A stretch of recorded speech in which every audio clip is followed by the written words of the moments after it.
There are new signs Israel and Hamas are closing in on a ceasefire deal following more than a year of warfare. CBS News foreign correspondent Chris Livesay has details.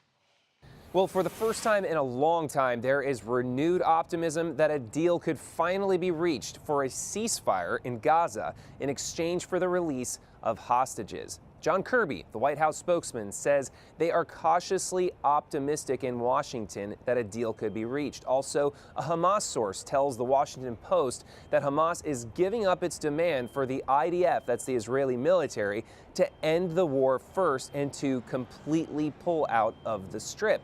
And in Israel, the defense minister said that this is the closest they've been since the last deal more than a year ago, which led to the release of more than 100 hostages. Now, Prime Minister Benjamin Netanyahu is under a lot of pressures, namely from incoming President Donald Trump, who has said repeatedly that there will be, quote, hell to pay if the hostages aren't released before he comes into office. There are 80% of Israelis here in the country who say that they are also in favor of some kind of a deal to end the war in exchange for those hostages. So the domestic pressures in Israel are also quite intense. And now also, for the first time in a long time, Prime Minister Benjamin Netanyahu has enough support within his coalition to survive members of that coalition leaving in protest over a ceasefire deal. That's been the threat for many, many months, that some of these more hardline members of his coalition who were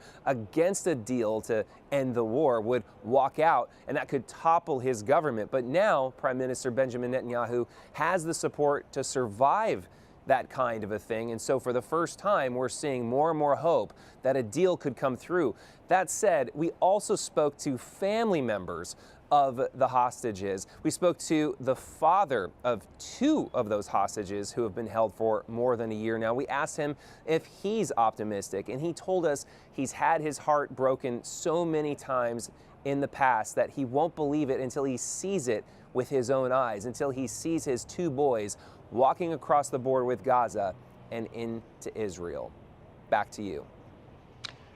Chris Livesay reporting tonight from Tel Aviv. Thank you.